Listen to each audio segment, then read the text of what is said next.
Guys, there's an argument to be made that the psychology of the market, that perceptions matter more than reality, matter more than the metrics or the numbers or the KPIs. And we have brought in today Brian Burke to talk to us about that. Brian Burke is the author of The Hands-Off Investor. He's also the founder of real estate syndication firm Praxis Capital. I actually read Brian's book not that long ago. I loved it. And as someone who manages an investment club of passive real estate investors, this resonates quite a bit with me. So, Brian, welcome to the show, and I'm excited to hear your thoughts on why market psychology matters more than the metrics. Yeah, thanks for having me on, Brian. This is maybe it's a controversial topic because some people don't like the idea of trying to time the markets. But I I've don't actually myself. I'm right, exactly. I'm looking Well, there forward you to go. pushing back on you on that a little bit. I'm looking forward to that discussion. I've actually been quite successful in having done so. I have survived multiple market cycles in the 34 years that I've been investing in real estate, or actually 35 this year. Oh, wow. And so, I pretty much got out of real estate investing in 2004, 2005, right before the market collapsed. I got back in heavily in 2009 at the very bottom of the market when everybody told me I was absolutely crazy to be investing in real estate at that moment. And Blood in the then, streets. yeah, that was their blood all over the streets and everywhere else too. And then in 2022, 21 and 22, I started to see the multifamily market was getting very frothy. And I was lucky enough to sell 3/4 of my 4,000 unit portfolio in 2021 and 22, right before the market completely collapsed. Perfect timing. It was perfect timing. I even sold one of my companies right before interest rates skyrocketed, which was perfect timing. So I've had some success in doing some market timing. And of course, it's difficult to time the real estate market. You can get caught on the wrong side of that trade. But if you apply some simple tactics, you can avoid some of the deepest pain and maybe maximize your results. Because I think timing does have something to do with it. There's a lot of people that argue invest all the time, always be buying real estate, and you invest all the time, you're dollar cost averaging your entire portfolio. I can't disagree very strongly with that, but I can say that the timing of when you get in and the timing of when you get out can be very impactful on your results. Case in point, if you bought a property in 2005 and you sold it in 2009, you would not ever say timing is irrelevant. Same goes for what's happened in the multifamily business over the last couple of years. I had a conversation this morning with a broker on a deal that we actually were bringing into contract to purchase in late 2021, and the seller didn't sign the contract. I mean, we had an accepted LOI, but the seller didn't sign the contract because he said, you know what? I'm just going to hang on to it and sell it for more later. And now the deal's being brought back to us for significantly less than what our offer price was. And so for him, timing was very important. So market psychology is what I look at a lot to make decisions on, whether we're getting in or staying out of the market. And here's some of the things I look at. I look at what I call kind of this market psychology index, which isn't really a number you can look up. It's something I make up in my head. But when the irrational exuberance, so to speak, reaches its peak, that's a great time to be a seller. When everybody wants to be a buyer, it's a great time to be a seller. And that's what happened in 21 and 22.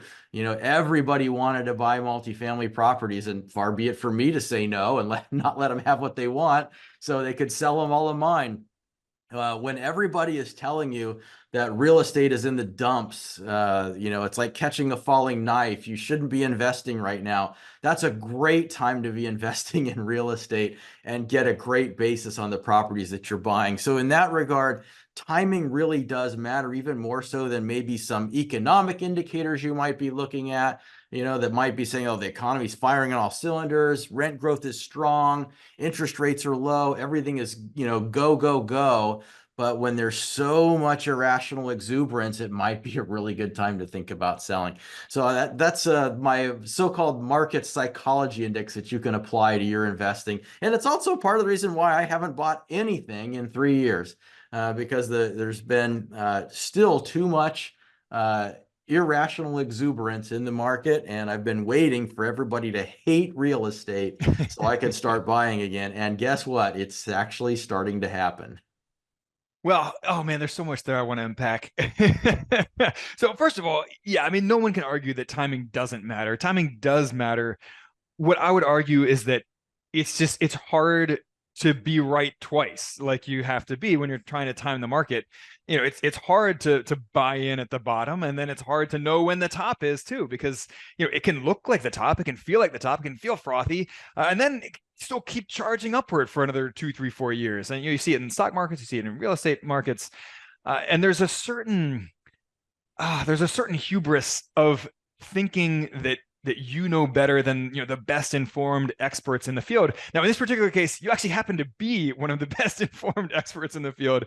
So, me trying to tell you that is is the rare case where I would be wrong, because you're the wrong audience to make that argument too. But yeah, I've always, every time I've tried to get cute and tried to get clever with timing the market, the universe has just slapped me upside the head and totally, shaken me awake. So yeah, I mean, I guess my question to you is, how do you know that frothiness is at the peak, and it's a great time to sell, and that maybe it won't continue being frothy for another couple of years, or vice versa? How do you know that there is max blood in the streets and it's the right time to buy? Yeah, as a real estate practitioner, you have to take your emotions completely out of it and just play on the emotions of others. So, for example, let's say take the period of 2018 to 2021. I was buying heavily in the multifamily sector during that time, and people were always saying, "Oh, it's terrible time to buy because it's just prices have gone so far up that, I'm waiting for the market to crash, yet it just keeps going up, up, up, up." And I was buying, buying, buying. It's like, okay, well, that's nice. I'm glad to hear your opinion. Thank you very much. But they were still being negative, right? They're saying, "Oh, well, we've already reached the peak. It's not a good time." You have to, as a practitioner, think in reverse and go, okay, if they don't like it, that means it's probably still good. But when everybody's saying they like it, that's a bad sign. So you have to take your emotions out and only read the emotions of others, because if you let your own emotions get in the way, you'll make a mistake and you'll probably get the call wrong. Yeah, well, my wife calls me contrary, but I like to think of myself as contrarian, which is ultimately, what you're proposing is, being, asking those contrarian questions, and being, contrarian to the market, and just trying to measure that mood of, when everyone else is zigging, it's probably time for you to zag. So I love that. No, it's not going to convert me. I mean, I'm quite committed to dollar cost averaging my real estate investments. And that's ultimately part of what we're trying to do in our co-investing club, is letting people invest with small enough amounts that they can do so every single month, regardless of, what gymnastics the market is going through. So you haven't convinced me, but I still love it. And I love what you're doing. And you, of all people, are actually one of those people who has enough experience and expertise in the market, and you're informed enough to be able to consistently time the market well. So I respect that quite a bit. Brian, in 30 seconds or less, how do you help people, and how can people connect with you if they want to take you up on that help?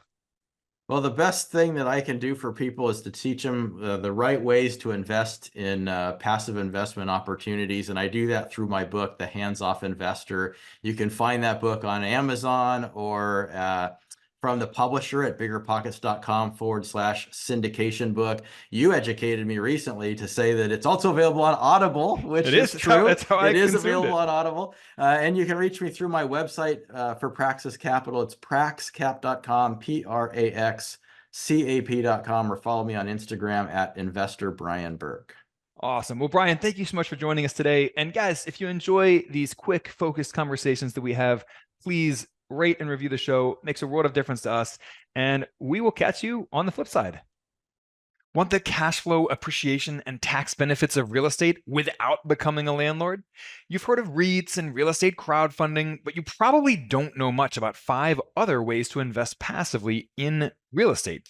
So we put together a free video course for you to show you how to consistently earn 15% plus returns from 5 lesser known hands-off ways to invest in real estate. And even more importantly, we'll keep risk front and center in that whole discussion. Because really, what's the point of investing for high returns if you also take on high risk, right?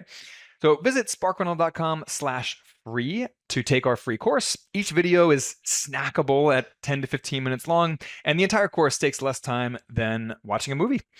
Looking forward to chatting with you from within the course.